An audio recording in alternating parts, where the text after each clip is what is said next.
भुट्टो साहब की एरोगेंस का आप जिक्र कर रहे हैं कि और उन्हें अपनी पॉपुलैरिटी पे बहुत मान था। सेठी साहब, उस अरसे में उनके इस रवैये का आप कैसे शिकार हुए, और फिर जब आप बाहर आए तो आपने क्या देखा? अगर हम पर्सनैलिटीज़ का कंपैरिजन करें, एक तरफ भुट्टो साहब थे, जुल्फ़िकार अली भुट्टो, और एक तरफ ज़ियाउल हक साहब थे, लेगेसीज़ इनकी क्या क्या हैं जो आज भी हम समझें कि चल रही?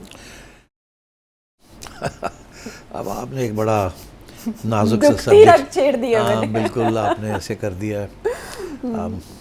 बस फिर मैं बहुत मुख्तसर जवाब दूंगा, आप मुझे ज़्यादा खरीदेंगी नहीं। नहीं, मैं कोशिश करूंगी कि मैं ऐसे ना करूं कि आज दुखती रग को ना छेड़ूं। जी वो ऐसे है कि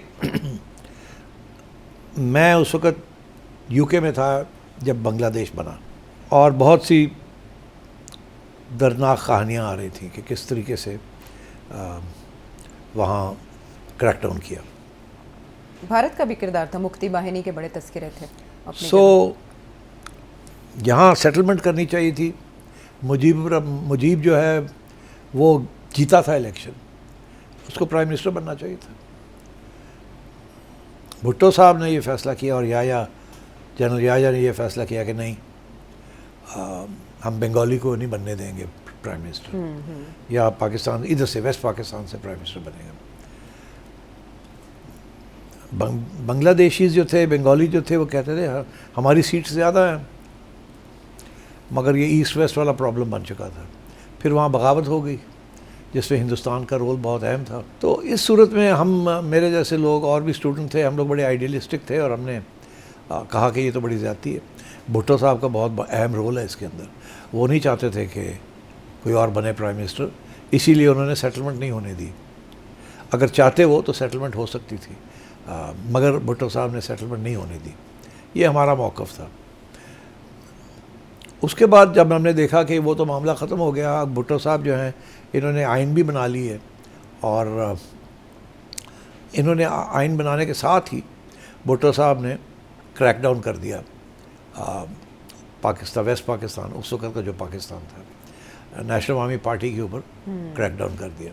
अब नेशनल अवामी पार्टी थी उस वक्त जिसके सरबराह वली खान साहब थे जी। और उसके अंदर सरदार अताउल्लाह मेंगर, खैर बख्श मरी, ये सब ट्राइबल लीडर्स भी थे उसके अंदर। बलूचिस्तान और उस वक्त का नॉर्थ वेस्ट फ्रंटियर प्रोविंस, वहाँ पीपल्स पार्टी नहीं जीती थी, वहाँ नैब जीती थी। अच्छा। वहाँ उन्होंने अपनी गवर्नमेंट्स बनाई। वहाँ भुट्टो साहब को बड़ी तकलीफ़ थी कि इनको गवर्नमेंट नहीं बनाने देनी। तो भुट्टो साहब ने एक स्टेज ऐसी आई कि जाली इल्ज़ाम लगा के और उस दोनों गवर्नमेंट्स को डिसमिस कर दिया और गवर्नर्स रूल लगा दिया। तो उस स्टेज पे हम जैसे कुछ लोग थे जिन्होंने सोचा कि ये तो बिल्कुल एक नया बांग्लादेश बनने जा रहा है, ये आवाम की जो वोटिंग है, वोट है, उसको ये नल एंड वॉइड कर रहे हैं और ये इन्होंने क्रैकडाउन करेंगे। और हुआ भी ऐसे ही।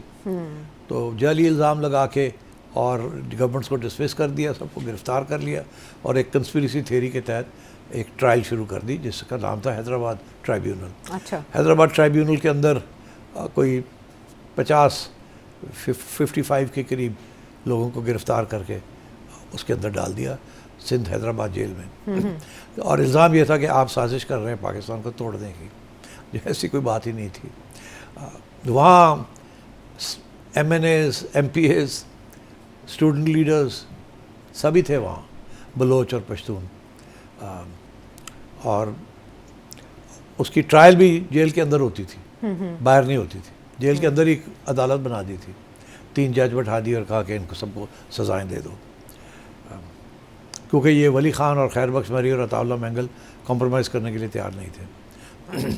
ये कह रहे थे हमारी प्रोविंशियल ऑटोनॉमी है, हमें प्रोविंशियल ऑटोनॉमी है, हमें मिले प्रोविंशियल ऑटोनॉमी। भुट्टो साहब वो तो सेंट्रलाइज पावर चाहते थे। तो उस सिलसिले में हम जैसे कुछ लोग थे जो आइडियलिस्टिक थे और हमने कहा कि यार इनका बलोचों का और पश्तून का साथ देना चाहिए, इनके साथ ज़्यादती हो रही है, इनकी जो हुकूमतें क्यों डिसमिस की हैं, इनको नहीं करना चाहिए, और आवाम ने वोट दिया, इनकी होनी चाहिए। तो उस सिलसिले में फिर हमें भी पकड़ के ले गए, धर लिया गया और 2 साल जेल में रखा। तो दैट वाज, सो हम सारे हैदराबाद प्रिजन में थे जबकि ये ख़बर आई कि 5 जुलाई को कू हो गया।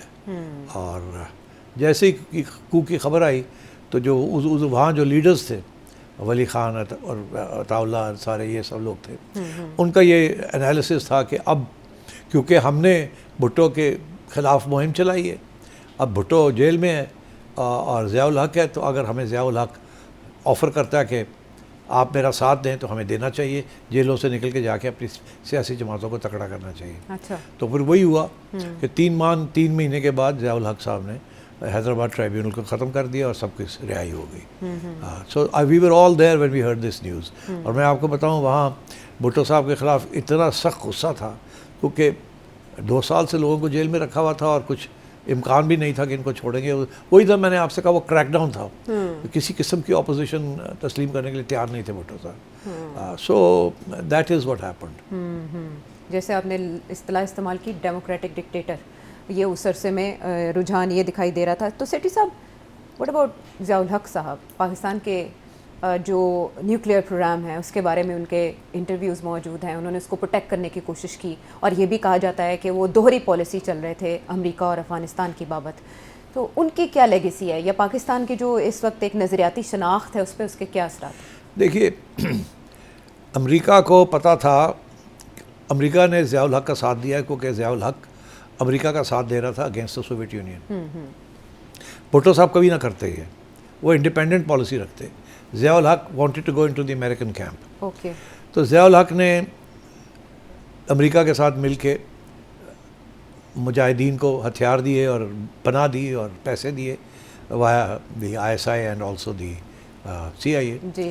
और इवेंचुअली कामयाब हो गए। सोवियत यूनियन छोड़ के चला गया। जिनीवा अकॉर्ड्स हुए कि जी ठीक है, सोवियत यूनियन को विड्रॉ की मौका मिलना चाहिए। तो 10 साल वो चलता रहा। मगर बड़ी इंटरेस्टिंग बात ये है आयशा कि ये जो एटम बम बना रहा था पाकिस्तान, अमेरिका को तकलीफ़ तो बड़ी थी, वो तो भुट्टो के ज़माने में उसको ख़त्म करना चाह रहे थे। अब क्योंकि पाकिस्तान उनका काम कर रहा था तो उन्होंने प्रेशर नहीं डाला पाकिस्तान पे। उन्होंने सोचा ये बाद में हम देख लेंगे इसको। अच्छा। अभी इनके साथ एटम बम के ऊपर हमने कुछ गुफ्तगू की तो ये हमारा साथ ही ना दें। तो इस और उसके कवर ऑफ दैट पाकिस्तान की एस्टेब्लिशमेंट ने आहिस्ता आहिस्ता अपना बम बनाना शुरू कर दिया था। इस हद तक कि जब 1987 में मेरा ख्याल है, जब इंडिया पाकिस्तान के कुछ हालात ख़राब हुए तो ज़ियाउल हक साहब ने यह फ़ैसला किया कि अब किसी तरीके से इशारा करना है कि हमारे पास बम बन गया, अब नहीं तो इंडिया ना हमारे साथ कोई गड़बड़ कर दे। तो फिर एक पूरा प्लान बना। प्लान ये बना कि हिंदुस्तान की तरफ से एक सीनियर जर्नलिस्ट कुलदीप नैयर साहब पाकिस्तान आएंगे। वो आके डॉक्टर AQ खान को इंटरव्यू करेंगे। अच्छा। जो कि जिसे कहते हैं फादर ऑफ द बॉम्ब। और डॉक्टर AQ खान जो है उस पर तस्लीम करेंगे इन राउंड अबाउट वे कि हाँ हमारे पास बम है। अच्छा। तो उसके साथ इंडिया को डिटेरेंस का पता चल जाएगा। तो वो फिर कुलदीप नैयर साहब आए, उनको वो लेके गए डॉक्टर AQ खान के पास। डॉक्टर AQ खान ने बयान दे दिया, वो तसल्ली पड़ गई हर जगह से कि पाकिस्तान के पास बम है। अच्छा। तो उसका मकसद यही था कि हमें ऊपर हमला ना करे इंडिया। उसको टेंशन बड़ी हुई थी इंडिया पाकिस्तान की। और वो फिर तो उसके 2 साल के बाद अमेरिका ने ये फ़ैसला किया कि अब सोवियत यूनियन, अब अफ़गानिस्तान से सोवियत यूनियन चला गया और सोवियत यूनियन टूट रहा है। 89-90 में सोवियत यूनियन टूट रहा था जी।